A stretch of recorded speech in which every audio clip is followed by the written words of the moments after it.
Welcome back to Love the Game. When it comes to the idea of culture at a footy club, we are in the best imaginable hands. He built the Bloods at the Sydney Swans, and the genesis of what Melbourne has developed happened on his watch. He's mastered it. Paul Roos from the States. Paul, welcome to the forum. Yeah, great. Thanks very much, mate. Good to see you. If I asked you just the broad question, define culture and how to build it as a footy club, what have you learnt?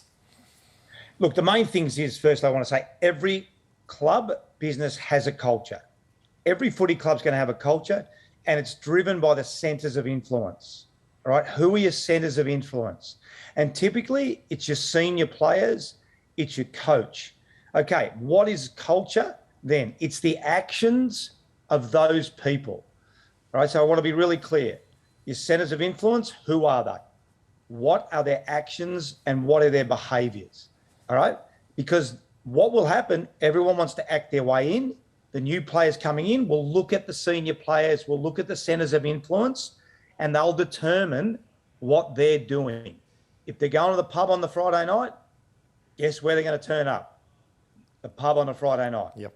Okay, if they're going home and watching a movie on a Friday night, spending time with their wife, their girlfriend, whatever it is, guess where the young players are going to be going? They're going home. They're going to maybe get some takeaway. Thursday night at training.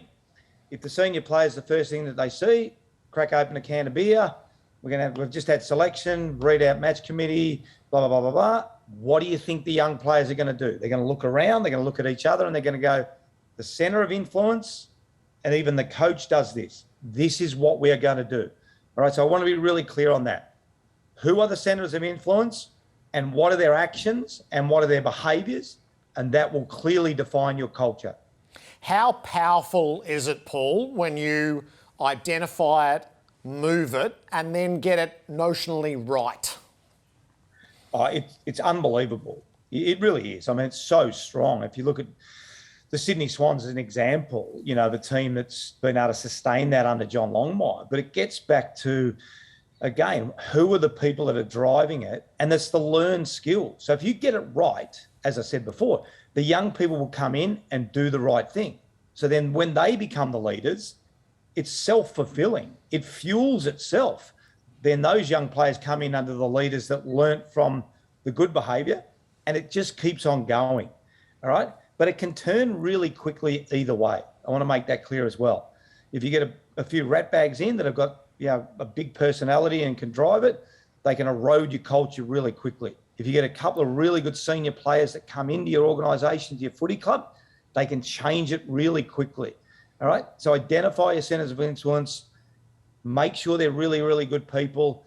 But again, don't be surprised if you've got a poor culture, if you've got some ratbags that are the senior players at your footy club. It's going to happen. It's just, that's the way it is. Paul, a pertinent question from Gary from the Beau Morris Football Club, and Gary wins a Geelong Football Club Money Can't Buy experience with this question. How do you reconcile the quest for immediate success with the patience required for strong and long-term cultural development? Yeah, look, it's a good question. I'm going to start with the fact, I'll answer a little bit differently, because if you've got good people, then you'll have both. You'll have a really good culture and you'll have long-term success. So I'm going to take the question is, we've got a couple of ratbags at the footy club. We can win a premiership next year, but what does that mean long-term? I think we've seen examples of that in the AFL system, all right? I'm not going to go into it, but you know the answer to that question, right? The question is, yes, we might get a year or 2 years of good, but the club itself will erode and explode, and we've seen it, all right? So you're better to take the longer term, get rid of those people, or be aware, or say, look, we are going to sacrifice our culture, be aware of what you're creating, because we all probably know the answer to the question. All right, so you've got to make a decision as a footy club. Are we going to tolerate the ratbags to win a premiership? If we are, we're going to suffer in the long term. But okay, we're making that decision to suffer in the long term for short-term success. You know it. I prefer to take the other way. All right, let's get rid of the ratbags.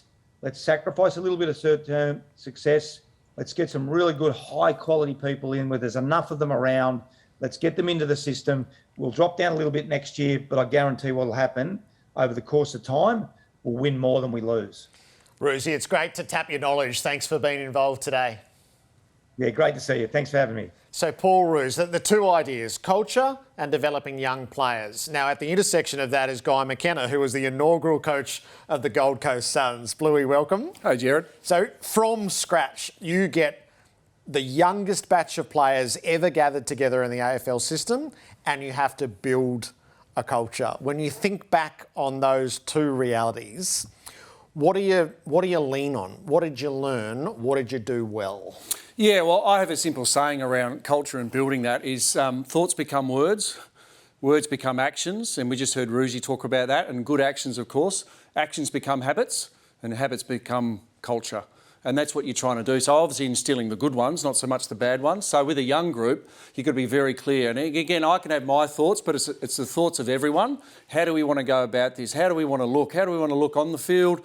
How do we want to look off the field? How do we want to look at training? So all those sorts of things. So certainly at Gold Coast with only 8 senior players, I sort of had to pull from Gary Ablett, who had the experience of premierships at Geelong, Nathan Bock at Adelaide, Michael Riscatelli, who just won a best and fairest at Gold Coast, at Brisbane, I should say. So, yeah, pull on all that information. I had some, obviously, success as a player at West Coast. I just left Collingwood, who were on a preliminary final, so all those bits and pieces, and sort of bring all that together, talk about it all, and say, and I would say in our journey of my 4 years at Gold Coast, I reckon we got through the thought part.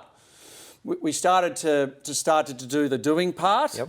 and then the actions were coming. We clearly, and I think Paul would say this, that culture takes time to develop. I mean, easily it can be eroded, but it takes time. And as I said, I think we had the actions going. We just hadn't got to the culture side of things as yet.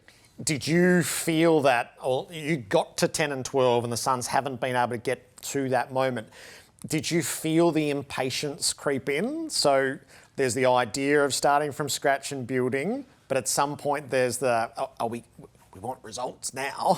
Yeah. Oh, no question. And look, the 4 years, 3 wins, 8 wins, and then 10, and obviously Gary and 6 others went down in that back half of the season. And the graph was heading north. We were going well. And I think we were certainly developing on the field, and good actions on the field and good actions off the field. But ultimately, the impatience for that success. And I think I always look back at, and you'd know this being a Geelong man, Tom Hawkins. 5 years. He breaks out in the grand final and belts Ben Reid and pulls him apart like a hot chook. And that was 5 years in a system where he was training with multiple premiership players.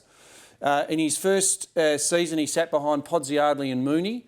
He then, after 20, 30 games, Mooney retires. Now it's Podsiadly. He moves into the second position, a second fiddle as a forward. And then after 80 to 100 games, Podsiadly retires, and now he's the main forward.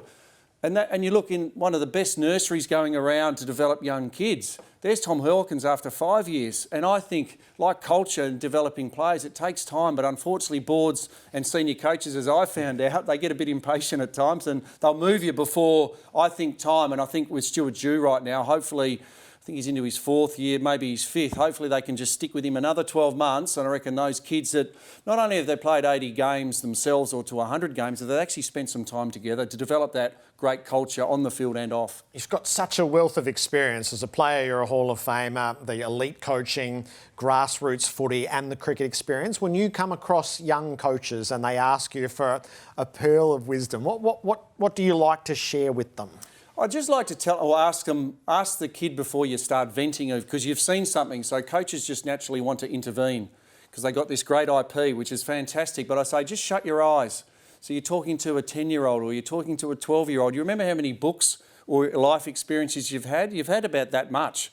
Me as a 53-year-old, Jared, I've had a few more. So don't expect a 12 or a 14-year-old boy or girl to know what you know, because you've had so much more life experience. So ask them a question. So what are you working on? So what are you trying to do? Have you tried this? Oh, no, I haven't. So help them almost find the answers themselves. Too many young coaches, I think, just want to tell rather than teach. Yep. And I think that's the simplicity of coaching, is teaching the players to improve themselves as people and improve themselves as sports people. It's great of you to share your experiences. Thanks for being involved. Pleasure. More on the Love the Game forum coming up next.